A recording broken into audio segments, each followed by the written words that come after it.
بسم الله الرحمن الرحيم. هنشتغل النهارده في البامية ان شاء الله، عشان اكل العيد بقى، والناس كلها بتحب اللحمة والطبيخ. خلينا النهارده هنعمل بامية باللحمة. خليكم معايا. هنبدأ نشوح البامية بتاعتنا في الزيت او في السمنة.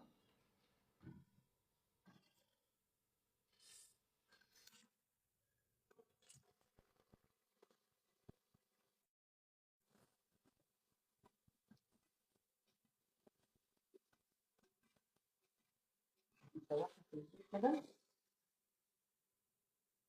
مع رشة ليمون.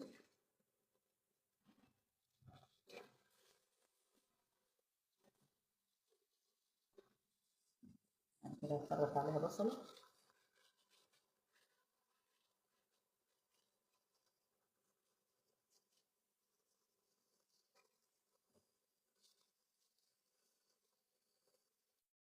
ونشوح فلفل كامل وقرن واحد.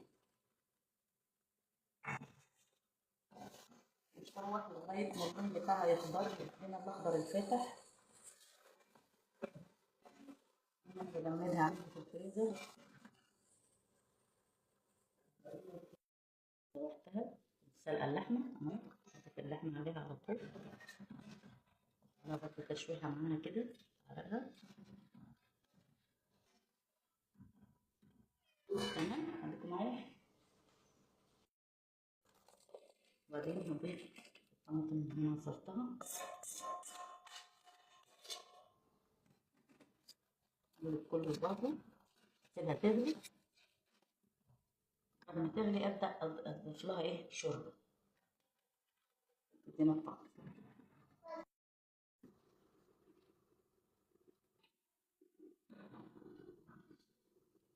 الشوربة النهارده بتاعت اللحمة كانت دسمة جدا، قلت استفيد بيها واحطها للرز كمعيار بدل المية.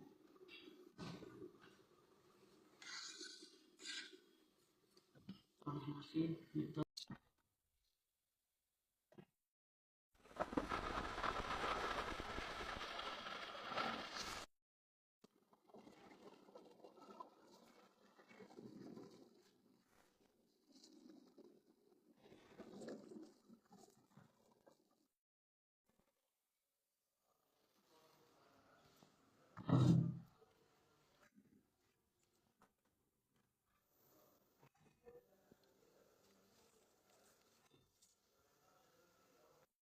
الرز بتاعنا بعد ما سويناه بالشوربة